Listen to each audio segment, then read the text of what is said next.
মন্ত্র ধারণ করে। কেন শুনে নিন, মনের সঙ্গে ত্র যোগ করলে তবে মন্ত্র হয়। মন যুক্ত ত্র, মন মানে মন, ত্র মানে ত্রাণ, মানে স্নান করিয়ে দেওয়া। মনের মধ্যে যদি আপনার নোংরা এসে জমে যায়, মনে যদি পাপ জমে যায়, সেটাকে ত্রাণ করার জন্য মানুষ মন্ত্র শোনে, মন্ত্র উচ্চারণ করে।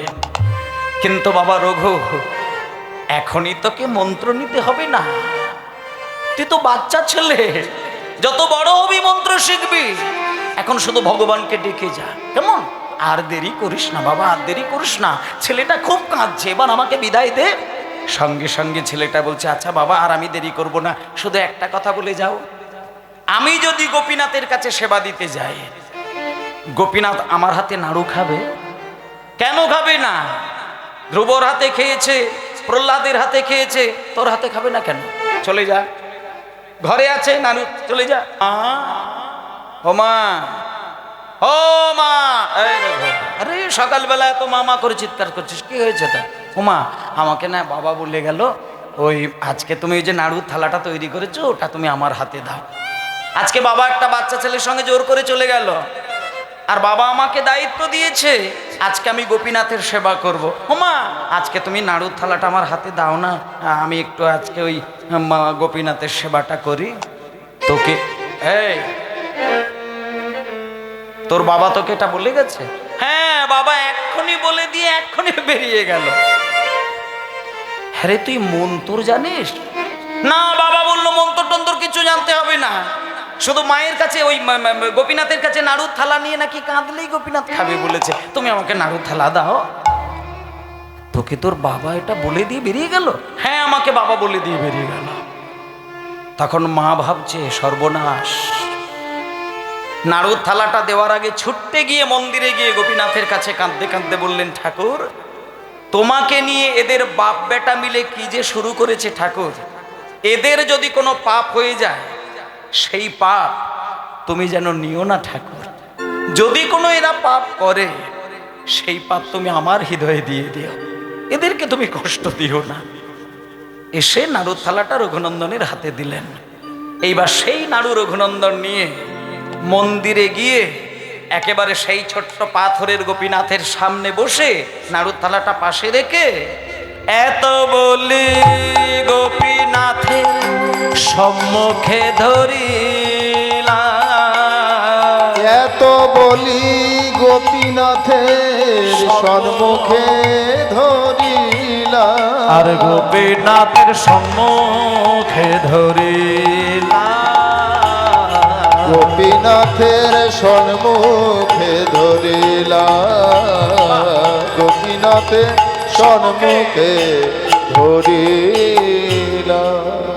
ঠাকুর এবার দেখুন মায়েরা, এইবার চিন্তা করে নেন, বাবা কিন্তু ছেলেটাকে বলে গিয়েছিল কি, বাবাকে কিন্তু ছেলেটা প্রশ্ন করেছিল যে আমার হাতে নাড়ু খাবে, এটা প্রশ্ন করেছিল। আর বাবা বলেছিল ধ্রুবর হাতে খেয়েছে, প্রহ্লাদের হাতে খেয়েছে, তোর হাতে খাবে না কেন? এগুলো তো কথার কথা, কিন্তু ও বেটা তো কথার কথা ভাবে নেয়নি। রঘুনন্দন ভেবেছে গোপীনাথ বুঝি মানুষের মতো নাড়ু খায়। এক বিন্দু বানানো গল্প নয়, সত্য ইতিহাস। ওই নাড়ুর থালা নিয়ে মন্দিরে গিয়ে সকাল থেকে দুপুর গড়িয়ে বিকেল গড়িয়ে গেল, তার সেবা শেষ হয়নি। সকাল থেকে শুধু কান্নাকাটি করে, ঠাকুর তুমি নাড়ু খাও, তুমি নাড়ু খাও, তুমি নাড়ু খাও, তুমি নাড়ু খাও, তুমি নাড়ু খাও। দুপুর গড়িয়ে গেল, নাড়ু খেলো না। যে পাথরের গোপীনাথ সে আবার নাড়ু খাবে কি করে? যখন বাচ্চা খোকা, যখন সকাল থেকে দুপুর গড়িয়ে বিকেল ঢলে যাচ্ছে, তখন ছেলেটা ভাবছে, ও আমি বুঝতে পেরেছি, আসলে আমার মনে হয় বাবা যখন পুজো করে দরজা জানালা সব বন্ধ করে দেয়, আর আমি দরজাটা খুলে রেখেছি বলে মনে হয় তুমি খাচ্ছ না। ঠিক আছে ঠাকুর, আমি দরজাটা বন্ধ করে দিচ্ছি। এই বলে দরজাও বন্ধ করে দিল, তাতেও নাড়ু খেলো না। তারপরে আবার ভাবলো, ও এইবার বুঝতে পেরেছি, তোমার হাতে একটা বাঁশি ধরিয়ে রেখে দিয়ে গেছে বাবা, ওই বাঁশিটা আছে বলে তুমি হাত বাড়িয়ে খেতে পারছো না। ঠিক আছে আমি বাঁশিটা নামিয়ে দিচ্ছি, এইবার তুমি খাও। বলে বাঁশিটাও নামিয়ে দিল। অবশেষে মাথায় একটা ময়ূরের পালকের চূড়া, ওটাও নামিয়ে দিল। কিছুতেই নাড়ু খেলো না। এবার শেষের দিকে যখন এবার বিকেল গড়িয়ে সন্ধ্যা নামবে, এমন সময় রঘুনন্দন বলছেন, ঠাকুর আমি এইবার পরিষ্কার বুঝেছি তুমি আসলে আমার হাতে নাড়ু কেন খেতে চাইছো না। বলবো, বাবা তোমাকে মন্দিরে এসে সুন্দর করে ধুতি পরিয়ে দেয়, ওড়না ঝুলিয়ে দেয়, গয়নাগাটি পরিয়ে দেয়, স্নান করিয়ে দেয়, চন্দন মাখিয়ে দেয়। আমি তোমাকে এতগুলো সাজাইনি বলে তুমি খাচ্ছ না। এই তো আমি সাজিয়ে দেব, আমি তোমাকে সাজিয়ে দেব। এসো ঠাকুর, আমি তোমাকে একটু মনের মতো করে সাজাই, এসো। এই আস্তে মায়েরা, এই সমস্ত গানগুলো কি জানেন তো, এগুলো ওই ধেই ধেই ধেই ধেই করে নাচের গান বাজনা নয়, কিন্তু এই গানগুলো মন দিয়ে গাইলে পরে, মন দিয়ে শুনলে পরে আবেগটা সৃষ্টি হয়। এই গানে আবেগ আছে, প্রাণ আছে, রস আছে। এই গানই একমাত্র ভগবানের সেবায় লাগে। সময় খুব অল্প বলে ছোট্ট ছোট্ট করে গানগুলো গাইলাম। তা এইভাবে যখন ভগবানকে ডাকছে, কিন্তু তাতেও কি পাথর কি আর কথা বলবে? আরে বাবা, গোপীনাথ তো পাথরের মূর্তি, সে কথা বলবে কি করে? সে তো কথাই বলে না, নড়াচড়া করে না, কিছুই করে না। মাসি নামিয়ে দেয়, ওই ধুতি পরিয়ে দেয়, ওড়না ঝুলিয়ে দেয়, কিচ্ছু করে না। কিন্তু রঘুনন্দন এইবার বলে উঠলেন, ঠাকুর আজকে যদি তুমি আমার হাতে নাড়ু না খাও, আমার এই কালো মুখ আমি বাবাকে কখনো দেখাবো না। আমি তোমার সামনে মরবো গোপীনাথ, আমি তোমার সামনে মরব, আমি তোমার সামনে মরব, আমি তোমার সামনে মরব। এই বলে সেই ছোট্ট ছেলে পাথরের গোপীনাথের কঠিন বেদির ওপরে মাথা ঠুকতে লাগলো। গোপীনাথ, গোপীনাথ, গোপীনাথ।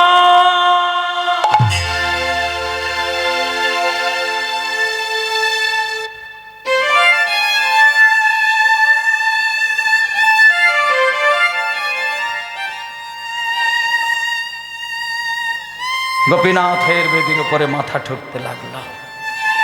হরিবোল হরিবোল হরিবোল। ভক্তমণ্ডলী মায়েরা, পাথরের বেদির উপরে যখন 3টে বার মাথা সজোরে ঠুকেছে, প্রথমবার আঘাত করলো, দ্বিতীয়বার, তৃতীয়বারের আঘাতে মাথাটা কেটে গিয়ে একটুখানি রক্ত যেই বেদিতে পড়েছে, আর কি পাথর পাথর হয়ে থাকে?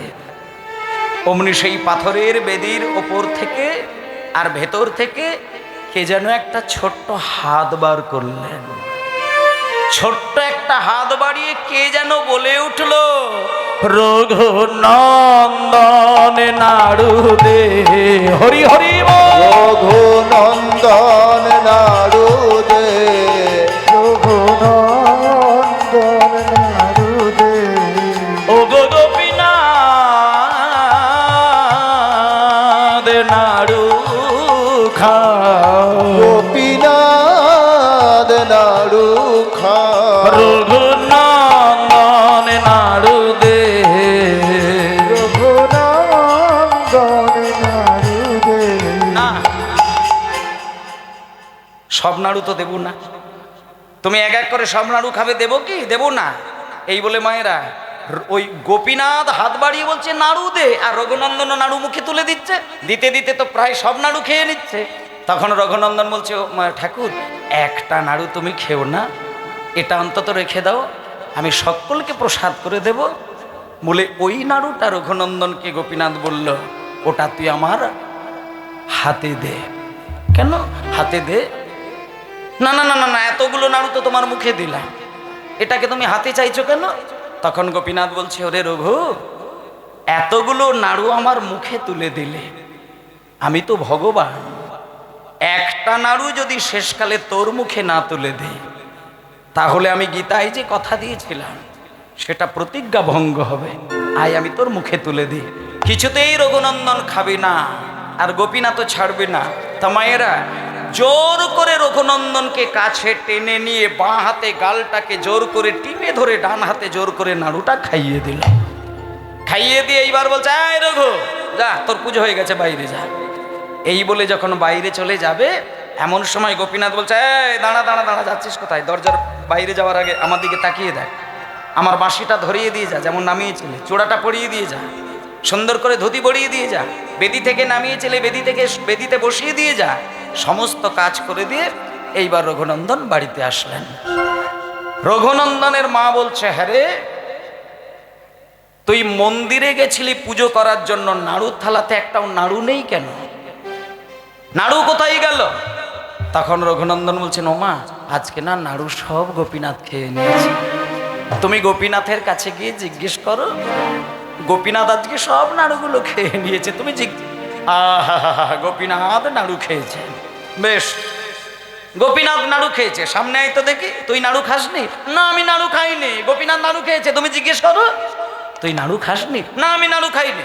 কাছে আয়, কাছে আয়, মুখটা একবার হাঁ কর দেখি, দাঁত দেখি। যেই হাঁ করলো, দেখলো দাঁতের ফাঁকে নাড়ু লেগে রয়েছে। পরিষ্কার বুঝে গেল যে বেটা নিজে নাড়ু খেয়ে গোপীনাথের দোষ দিচ্ছে।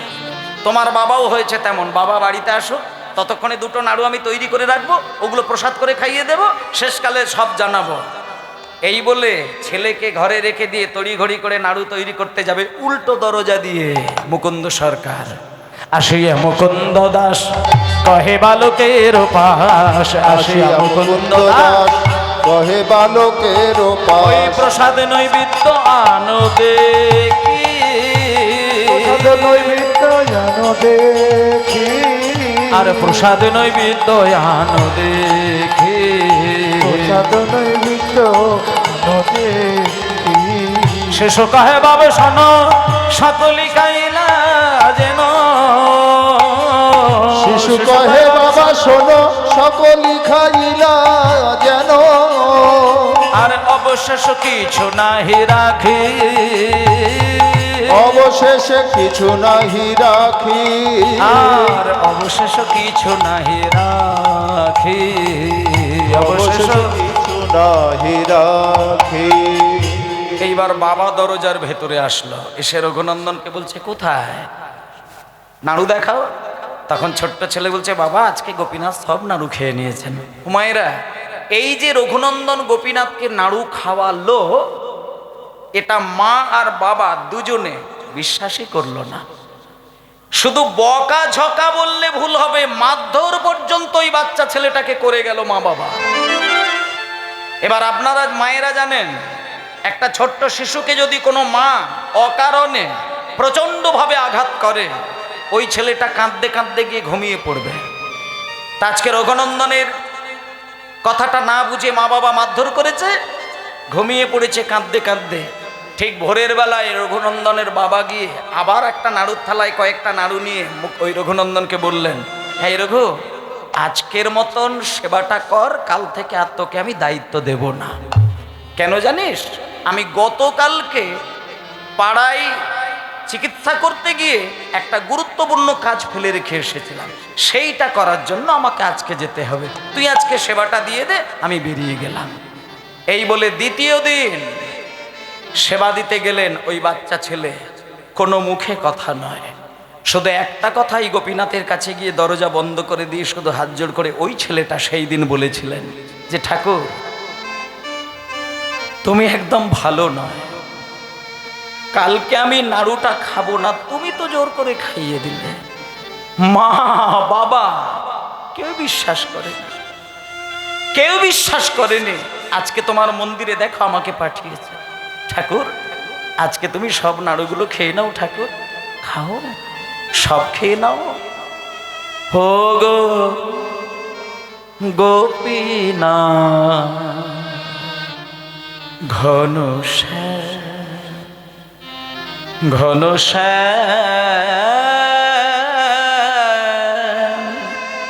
ও গো গোপীনাথ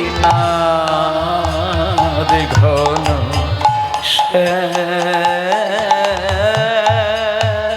ও গো গোপীনাথ ঘন গোপীনাথ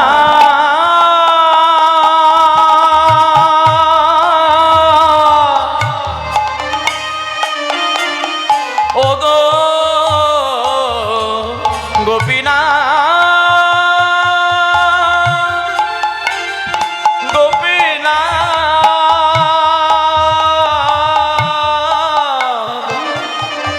গোপীনাথ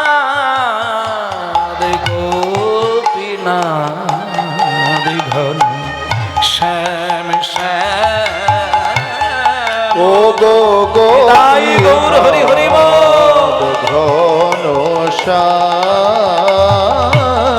ও গো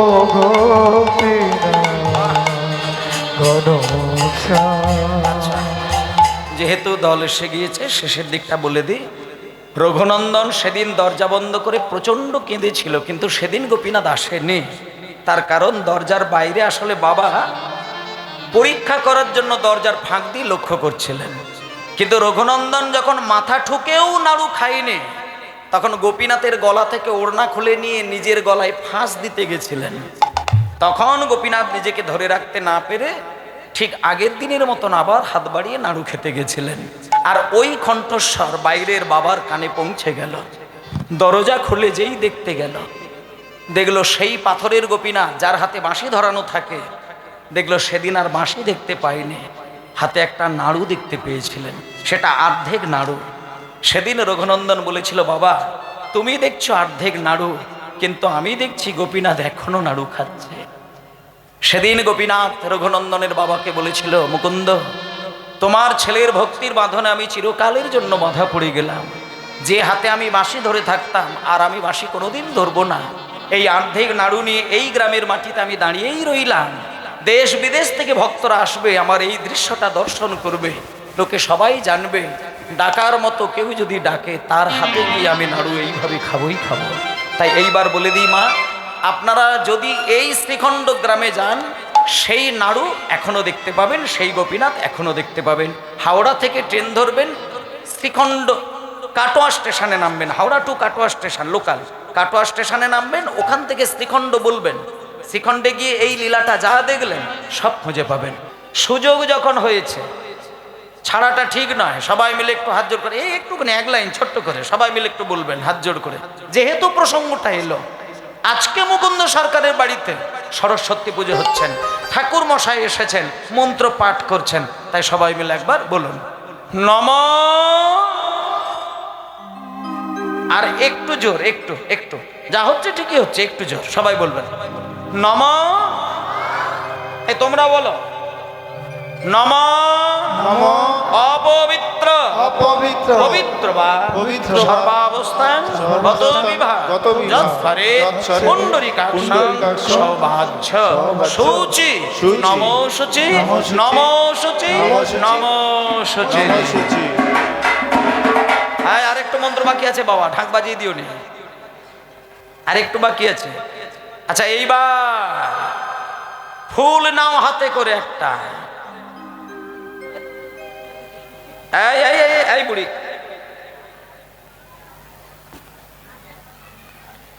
এই দেখুন একটা কথা বলি, ফুল কিন্তু দুই রকমের হয়। একটা হচ্ছে বনের ফুল, আরেকটি হচ্ছে এই যে মনের ফুল। ভগবানকে আমরা বনের ফুলটা দিতে ভালোবাসি, কেন জানেন? মনটা দিতে পারি না বলে। এই এত সুন্দর মন, এত সুন্দর হৃদয়, এটা যাকে তাকে দিয়ে দিই, কিন্তু ভগবানকে দিতে পারি না। একটা বাবা তার ছেলেকে মন দিয়ে দেয়, আর ছেলে বাবাকে মন দেয়, শ্বশুর জামাইকে মন দেয়, জামাই শ্বশুরকে মন দেয়, কিন্তু মনটা তো পাবার কথা ছিল ভগবানের। তার বেলায় তো আমরা দিতে পারলাম না। যখন আমরা মায়ের গর্ভে হেড মুন্ডে মাথা নিচু করে ওপরের দিকে দুটো পা রেখে শঙ্খচক্র গদাপদ্মধারী নারায়ণকে দেখেছিলাম, তখন আমরা কিন্তু ওইখানেই কথা দিয়েছিলাম যে হে ঠাকুর, যেদিন তুমি আমাকে সুস্থ সবল দেহ দিয়ে তোমার এই প্রকৃতির রূপ আমাকে দেখাবে, সেদিন আমি কথা দিলাম যতগুলো দিন জগতের মাটিতে থাকবো, আমার এই হৃদয়, আমার মন প্রাণ তোমার চরণে নিবেদন করব। কিন্তু এখানে বলুন, কে আমার অন্তর দিয়ে ভগবানকে ভালোবেসে নিত্যদিন কাঁদে? কে মন দিয়ে ভগবানকে জড়িয়ে ধরে কাঁদে? সংসারের কথা চিন্তা করলে মানুষ কাঁদতে জানে, কিন্তু ভগবানের চরণে তুলসী দিতে গেলে কান্না আসে না। এটাই আমাদের দুর্ভাগ্যের কথা। যে মন দিতে পারে সে অনায়াসেই সেকেন্ডের মধ্যে ভগবানের নাম বলতে গিয়ে কাঁদতে পারে। তাই চলুন একটুখানি আজকে এই মনের ফুলটা নয়, আজকে মনের ফুলটা হাতের মুঠোয় নিয়ে সবাই মিলে বলবেন নম ভদ্রকাল্যই নম নিত্যাং সরস্বত্যই নম বেদ বেদাঙ্গ বেদান্ত বিদ্যা স্থানেভ্য এবচ এষ স্বভক্তি চন্দন চিত্ত পুষ্পাঞ্জলি শ্রী সরস্বত্যই নমো নমঃ। এবার ঠাক বাজাও, হরি হরি বল, হরি হরি বল।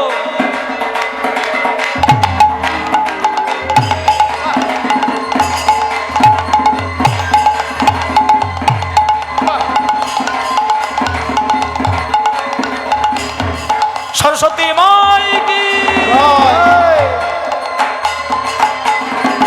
সরস্বতী মায় কি, সরস্বতী মায় কি, সরস্বতী মায় কি।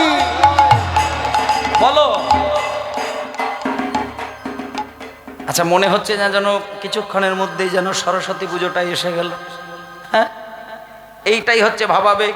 তা আজকে মনে করুন সরস্বতী পুজো হচ্ছে, ঢাক বাজানো শুরু হয়ে গেছে, বাচ্চারা একেবারে রেডি, মন্ত্র শুরু। এমন সময় পাশের গ্রাম থেকে একজন বাচ্চা ছেলে ছুটে এলেন। কবিরাজ ঠাকুর, ও কবিরাজ ঠাকুর, আপনি এইখানে সরস্বতী পুজোর মধ্যে মন দিয়ে বসে আছেন, আপনার ওই বাড়িতে আপনার একটা সন্তানের জন্ম হয়েছে। মানে আপনার ছেলে হয়েছে, আপনি দেখবেন, চলুন। সঙ্গে সঙ্গে ওই মুকুন্দ সরকার ঠাকুর মশাইকে বললেন, কবিরাজ ঠাকুর, এই ব্রাহ্মণ ঠাকুর, আপনি একটুখানি পুজোটা একটু বন্ধ রাখুন, আমি শুধু পাশের ঘরে যাব আর আসব। সঙ্গে সঙ্গে কবিরাজ ঠাকুর গিয়ে দেখা গেল হেন কালে জন্ম নীলা শ্রী রঘুনন্দন, হরি হরি বল। কালে জন্ম নীলা শ্রী রঘুনন্দন, হেলো কালে জন্ম নীলা শ্রী রঘুনন্দন, হেলো কালে জন্ম নীলা শ্রী রঘুনন্দন, হেন কালে জন্ম নীলা শ্রী রঘুনন্দন, হেন কালে জন্ম নীলা শ্রী রঘুনন্দন। আর মুকুন্দ হেরিয়া তাহার আনন্দিত মুকুন্দ হেরিয়া তাহা আনন্দিত ওই মুকুন্দ হেরিয়া তাহার আনন্দিত মন। ও বাবা, মায়ের কোলে গিয়ে দেখছে কি সুন্দর একটা ফুটফুটে ছেলে জন্ম নিয়েছে। এত সুন্দর ছেলেটাকে দেখতে যারা এসে ছেলেটাকে দেখে কেউ চোখ ফিরিয়ে নিতে পারে না। বাবা তো মায়ের কোল থেকে ছেলেটাকে তুলে নিয়ে ওই ক্ষণে ছেলেটার একটা নামকরণ করে দিলেন। এই ছেলেটির নাম থাকবে আজকে রঘুনন্দন। তাই বলছে হেন কালে জন্মিলা শ্রী রঘুনন্দন, হরি বল। কালে জন্ম নীলা শ্রী রঘুনন্দন, হেন কালে জন্ম নীলা শ্রী রঘুনন্দন, হেলো কালে জন্ম নীলা শ্রী রঘুনন্দন, হেন কালে জন্ম নীলা শ্রী রঘুনন্দন, হেলো কালে জন্ম নীলা শ্রী রঘুনন্দন, মুকুন্দ দাসেরি তাহা আনন্দিত মন, মুকুন্দ হেরিয়া তাহার আনন্দিত, মুকুন্দ হেরিয়া তাহার আনন্দিত মন। তাদের আনন্দ ধরে না, আনন্দ ধরে না, আনন্দ ধরে নাই, আনন্দ ধরে না, আনন্দ ধরে না, আনন্দ ধরে না। মুকুন্দ সরকারের মনে আনন্দ ধরে নাই, মুকুন্দ সরকারের মনে, আনন্দ ধরে না, মুকুন্দ সরকারের মনে আনন্দ ধরে ওই না। মুকুন্দ সরকারের রঘুনন্দনের জন্ম হেরে, হরি হরি হরি বল। নন্দনের জন্ম হরে মুকুন্দ সরকারের মনে, মুকুন্দ সরকারের মনে, রঘুনন্দনের জন্ম হেরে, মুকুন্দ সরকারের মনে আনন্দ ধরে না, আনন্দ ধরে না, আনন্দ ধরে না। আচ্ছা আচ্ছা আচ্ছা আচ্ছা।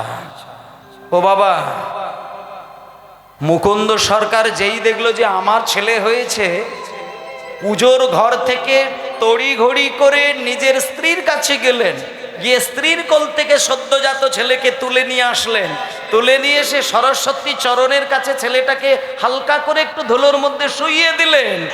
শুইয়ে দিয়ে আশীর্বাদ করো মা, আশীর্বাদ করো মা, আশীর্বাদ করো মা, আশীর্বাদ করো ও মা বাগী দেবী বিনা পানি আশীর্বাদ করো মা, বাগদেবী বিনা পানি আশীর্বাদ ও করো মা মা, বাগী দেবী বিনা বিনা পানি আশীর্বাদ করো মা। বাগদেবী বিনা পানি আশীর্বাদ করো মা। বাগদেবী বিনা পানি আশীর্বাদ করো মা। বাগদেবী বিনা পানি আশীর্বাদ করো যেন মা। ভাগবতে পড়তে পারে আশীর্বাদ করো মা। যেন ভাগবত পড়তে পারে আশীর্বাদ করো যেন মা। সংকীর্তন গাইতে পারে আশীর্বাদ করো মা। যেন সংকীর্তন গাইতে পারে আশীর্বাদ করো মা। যেন সংকীর্তন গাইতে পারে গৌর হরি হরি বলে সংকীর্তন গাইতে পারে।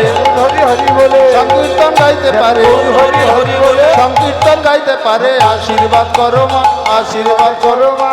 আশীর্বাদ করো মা। আচ্ছা আচ্ছা মায়েরা, আপনারা এগুলো একটু ভালো জানবেন। সদ্যজাত ছেলে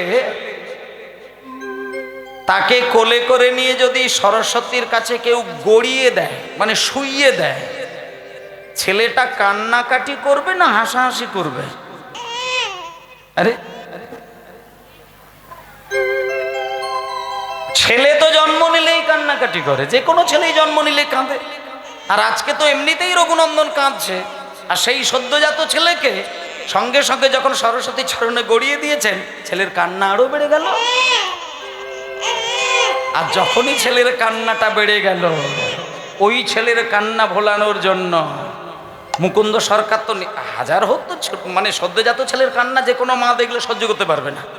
এবার ছেলেটা যখন কাঁদছে, দেখলো যে না, আমি সরস্বতী চরণে শুইয়ে দিয়েছি, শুইয়ে দেওয়ার পরে ছেলের যেহেতু কান্নাটা বেড়ে যাচ্ছে, আমি এইবার তুলে নেব। তুলে নিয়ে ছেলেটাকে বুকে জড়িয়ে ধরে কানের কাছে মুখটা রেখে এত বলি শোনাইল মধুর হরি নাম,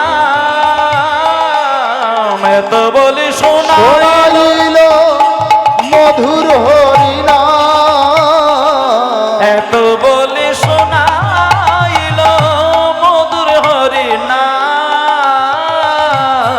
এত বলি শোনাইল মধুর হরি হরি নাম শুনি শিশু হাসে অবিরাম।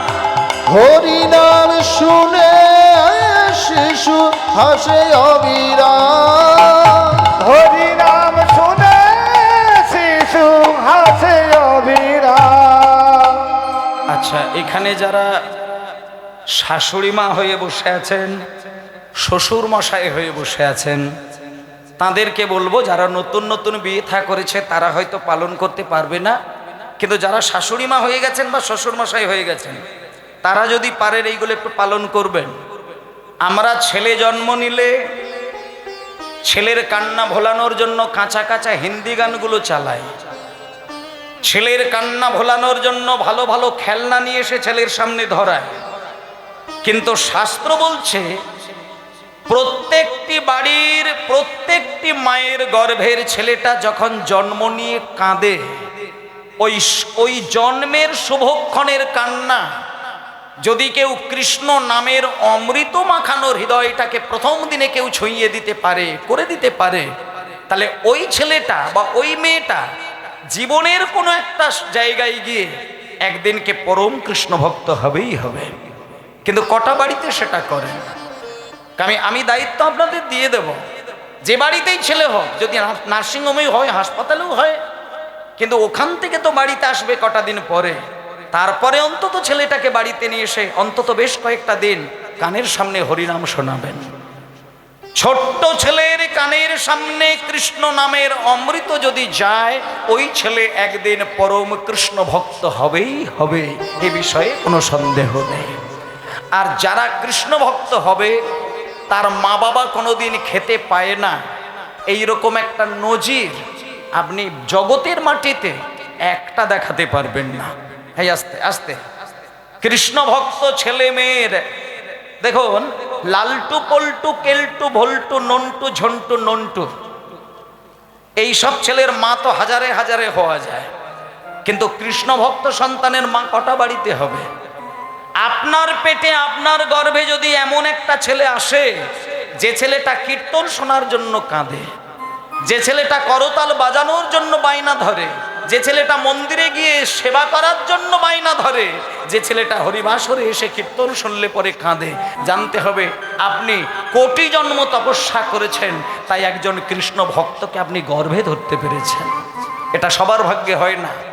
আর কৃষ্ণ ভক্ত সন্তানের মা যদি কেউ হতে পারে, কৃষ্ণ ভক্ত সন্তানের বাবা যদি কেউ হতে পারে, এটা শুধু সেই মা বাবা নয়, ওই পরিবারের লোকজন নয়, ওই বংশের বিগত 14 পুরুষ তারা যদি একটা পাপের পাহাড়ও বসিয়ে রেখে দিয়ে যায়, একজন কৃষ্ণ ভক্তের এত ক্ষমতা, বিগত 14 পুরুষের পাপের পাহাড় পর্যন্ত ধুয়ে মুছে বিগলিত হয়ে সবার চিত্ত শুদ্ধ হয়ে একদিন গোবিন্দ চরণে নিবেদিত হয়ে যায়। এই হলো ভগবানের কৃপা। তাই জন্য মাগো, আজকে দেখুন ছোট্ট ছেলে জন্মগ্রহণ করলেন, আর জন্ম নিয়ে মামা বলিয়া শিশু কাঁদিতে লাগিল।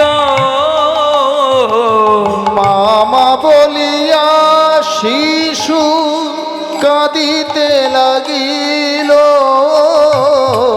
মামা বলিয়া শিশু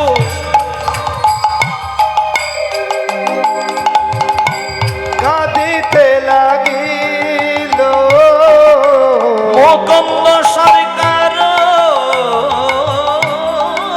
আসে কোলে তুলে নিল।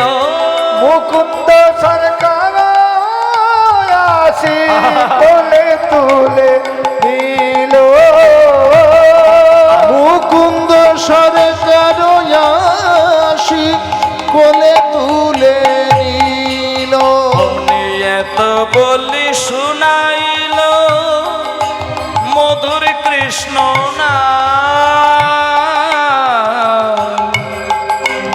এত বলি শোনাইল মধুর কৃষ্ণ নাম।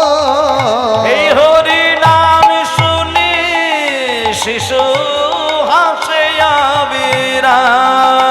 এই হরি নাম শুনে শিশু হাসে অবিরাম। এই হরি নাম শুনে শিশু হাসে অবিরাম। আচ্ছা মাগো, ছোট্ট ছেলে জন্মগ্রহণ করলেন। আমি বেশ কয়েক বছর আগে, বেশি হবে না 6-7 বছর আগে, নবদ্বীপ ধামে গিয়ে 3টে দিন ছিলাম। একটা অদ্ভুত দৃশ্য দেখে এসেছিলাম। আমি নীরবে সেই দর্শন দেখে আমি কেঁদেছিলাম। সেটা আপনাদের একটুখানি বলি। হ্যাঁ বাবা, বস বস বস বস রে বা। এবার ওই নবদ্বীপ ধামে কিছু বিদেশি বাচ্চা, বয়স কত হবে, 7 বছর 8 বছর 10 বছর, এর বেশি হবে না। ওই বিদেশি বাচ্চা, এই যেমন আমার দুদিকে দেখুন খোল বাদক বসে আছে, দুজনের কোলে দুটো খোল আছে। আর নদিয়ার নবদ্বীপ ধামে দেখবেন ছোট্ট ছোট্ট শ্রীখোল পাওয়া যায়, এইরকম ছোট্ট খোল বাচ্চাদের গলায় ঝুলিয়ে দেওয়ার জন্য। তা নবদ্বীপে গিয়ে দেখলাম কিছু বিদেশি বাচ্চা, তার মা বাবা তাদের ছোট্ট ছোট্ট শ্রীখোল কিনে নিয়ে কাঁধে ঝুলিয়ে দিয়েছে। ওটা দেখে আমি কাঁদি না। একটা অদ্ভুত দৃশ্য আমি দেখলাম। বাচ্চাগুলো খোল বাজাচ্ছে, মধুর সুরে গৌরাঙ্গের নাম করছে। অদ্ভুতভাবে দেখলাম চোখ বন্ধ করে নাম করছে, তাদের চোখ থেকে টপ টপ করে জল গড়িয়ে যাচ্ছে। এই দৃশ্য দেখে আমি অবাক হয়ে গেলাম যে একটা 7 বছরের 8 বছরের বাচ্চা ছেলে গৌরের নাম করতে গেলে কাঁদে। কটা বাড়িতে দেখবেন ভালো গেম খেলতে পারবে, বল করতে পারবে, ব্যাট করতে পারবে, কিন্তু তালে তালে খোলবাজি হরিনাম করতে গিয়ে প্রাণ জোড়ানো কান্না, এটা সবার ভাগ্যে আসে না মা। যদি আসে জীবন ধন্য হয়ে যাবে।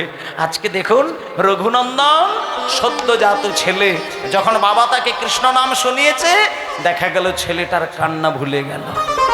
হোমা দেখতে দেখতে দেখতে দেখতে সেই রঘুনন্দনের বয়স 5 বছর। ঠিক 5 বছর যেদিন বয়স, 5 বছরের ছেলে মানে আর কত বড়, কোলের বাচ্চা। 5 বছরের ছেলেটা ভোর 3টের সময় বাবা গোপীনাথের মন্দিরে গিয়ে দরজা বন্ধ করে দিয়ে গোপীনাথের সেবা করছেন। আর এমন সময় দেখা গেল ওই বাচ্চা ছেলেটা মায়ের কোল থেকে গুটি গুটি পায়ে উঠে বাবার পাশে গিয়ে চুপটি করে বসে আছে।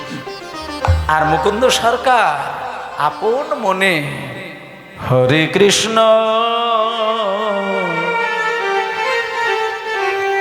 হরে কৃষ্ণ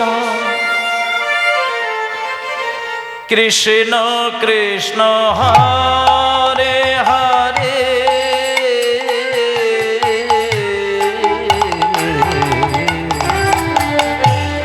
হরে রাম হরে রাম রাম রাম হরে হরে। হরে কৃষ্ণ হরে কৃষ্ণ কৃষ্ণ কৃষ্ণ হরে হরে হরে রাম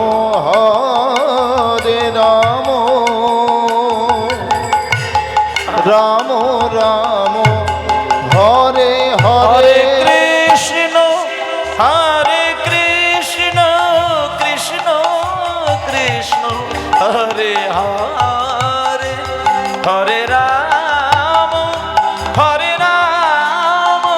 রাম রাম হরে হরে। হরে কৃষ্ণ কৃষ্ণ কৃষ্ণ হরে হরে হরে রাম রাম রাম হরে হরে হরে কৃষ্ণ কৃষ্ণ কৃষ্ণ হরে হরে হরে রাম রাম রাম হরে হরে হরে কৃষ্ণ হরে কৃষ্ণ কৃষ্ণ কৃষ্ণ হরে হরে রাম হরে রাম রাম রাম হরে হরে। আচ্ছা মা, দরজা জানালা বন্ধ করে দিয়ে বাবা ভোরের বেলায় যে গোপীনাথকে সেবা দিতে বসেছিলেন, আপনারা গেলে সেই গোপীনাথকে এখনো দেখতে পাবেন। ভাগ্য যদি ভালো থাকে সেই গোপীনাথকে এখনো দর্শন করতে পারবেন। আপনারা অবশ্যই যাবেন। শুনে নেন, গোপীনাথের মন্দিরে সেবা দিতে বসেছেন, আর ওই 5 বছরের ছেলেটা দরজাটা কখন যে খুললো বাবা কিছুতেই বুঝতে পারল না। হালকা করে মুকুন্দ সরকারের পাশে গিয়ে ছোট্ট ছেলেটা চুপটি করে বসে আছেন। হঠাৎ করে বাবা দেখ কি, এই রঘু, তুই ভোরের বেলা উঠে এসেছিস কেন? তখন ছোট্ট ছেলে বলছে, রঘুনন্দন বাবা, ও বাবা, আজকে আমি তোমার সঙ্গে গোপীনাথের সেবা দেখব। আরে ভোরের বেলা আবার এরকম ঘুম থেকে উঠে আসে নাকি? যা ঘরে যা, সকালবেলা আসবে না। আমি তোমার সঙ্গে ভাগবত শুনবো, তোমার সঙ্গে মন্দিরে থাকবো, তোমার সঙ্গে একটু ওই ঠাকুরের সেবা দেখবো, প্রসাদ দেখবো।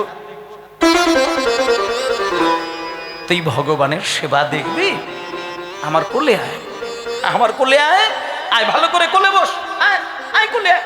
এই বলে রঘুনন্দনকে কোলের মধ্যে বসিয়ে নিয়ে আবার সেই বাবা, সেই নাম, যে নামের দ্বারা জগৎ পাগল হয়ে যায়, যে নামের দ্বারা চৈতন্য দেবের প্রথম স্ত্রী লক্ষ্মীপ্রিয়া দেবী জগৎ ছেড়ে দেয়, আর যে নামের জন্য বিষ্ণুপ্রিয়া দেবী নীরবে কেঁদেছেন। মাঝে মাঝে বিষ্ণুপ্রিয়া দেবী কাঁদতে ভুলে গিয়েছেন শুধু নামের জন্য।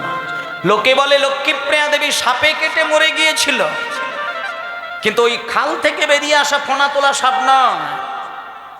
নিমাইয়ের প্রথম স্ত্রী লক্ষ্মীপ্রিয়া দেবী, তিনি মারা গিয়েছিল। নিমাই বাংলাদেশে গিয়ে নাম প্রচার করতে গিয়ে বেশ কয়েকটা মাস তার সদ্য বিবাহিতা স্ত্রী লক্ষ্মীপ্রিয়া দেবীকে ঘরে রেখে দিয়ে চলে যায়। কিন্তু বহুদিন হয়ে গেল, বাড়িতে ঠিক মতো ফেরত আসতে পারলো না। অনেকগুলো মাস কেটে গেল। বাড়িতে যখন আসলো তখন সচিমা বললেন, নিমাই, তোর চিন্তা করে করে করে করে বিরহ জ্বালা সহ্য করতে না পেরে বৌমা দেহ রেখেছে, তাই আমি কিন্তু তোকে ছেড়ে দেব না। আমি তোর আবার বিবাহ দেব, আমি আবার তোর বিবাহ দেব। এই বলে ওই সচিমাতা তড়িঘড়ি করে তাড়াহুড়ো করে আবার একটি মেয়ের সঙ্গে বিবাহ দিয়েছিলেন। সেই মেয়েটি হলো বিষ্ণুপ্রিয়া দেবী।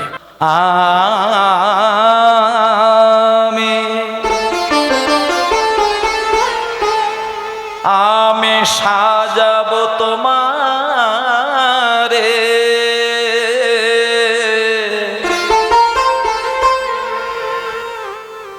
আমার মোহন সাজেতে,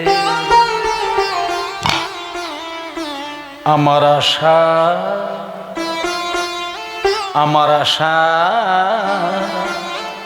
আশা ছিল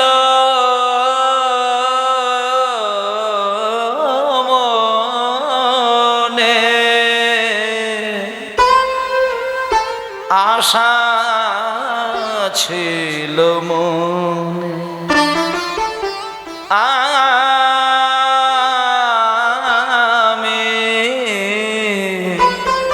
আমি সাজাবো তোমারে মোহন সাজে, আমার আশা ছিল মনে। তাই হরি হরি বল। আমি সাজাবো, আমি সাজাবো,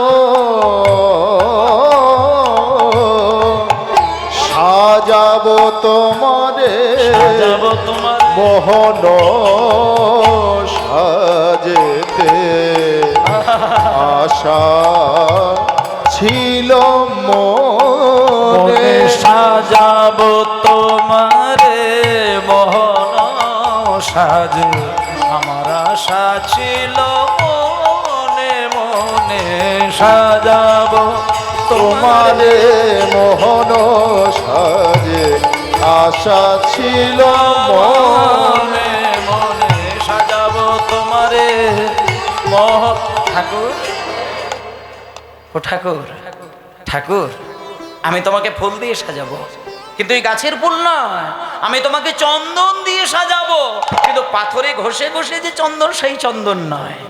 তোমাকে কোন ফুল দেব, কোন চন্দন দেব বলি? মেশায় আমার ভক্তি চন্দনে, আমার মন কুসুম দেব তোমার চরণে।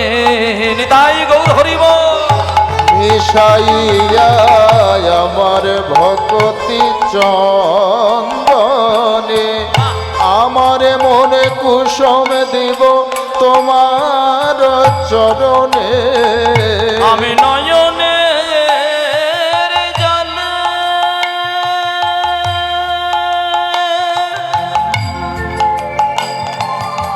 ধোয়াব চরণ, আমি নয়নে নয়নের জলে ডুবাব চরণ, আমি নয়নের জলে শোনো ধোয়াব চরণ, আমি নয়নের জলে ধোয়াব চরণ, এই আশা, এই আশা, এই আশা ছিল মনে, আমি সাজাবো তোমারে মোহন সাজে, আশা ছিল মনে মনে, সাজাবো সাজাবো তোমার আশা ছিল মনে আমি মনে সাজাবো তোমারে মোহন সাজে আশা ছিল মনে মনে। আচ্ছা, আমি ছোট্ট করে আজকে বালীলাটা আস্বাদন করলাম। আর ওখানে প্রতি বৎসর অগ্রহায়ণ মাসের প্রথম একাদশীতে আপনারা গেলে অপূর্ব লীলার কথা এবং ওখানকার পরিবেশ ভাবাবেগ সব আপনারা লক্ষ্য করতে পারবেন। তাই আজকে যে লীলা বিষয় আস্বাদন করলাম সেটি হলো ভক্ত রঘুনন্দন। সবাই মিলে বলুন রঘুনন্দন কি, মুকুন্দ কবিরাজ কি, অনুক্তা দেবী কি, বৃন্দাবন ধাম কি। হরি বল হরি বল হরি বল হরি বল।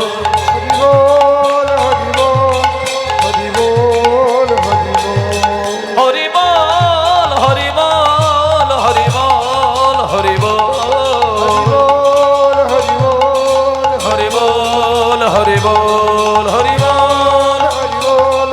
হরি বল হরি সবাই বলুন রাধা রানী কি, শ্যাম সুন্দর কি, বৃন্দাবন ধাম কি, আপন আপন গুরুদেব কি। রাধে রাধা গোবিন্দ জয়, রাধে রাধা গোবিন্দ জয়। রাধে রাধা গোবিন্দ জয়, রাধে রাধা গোবিন্দ জয়।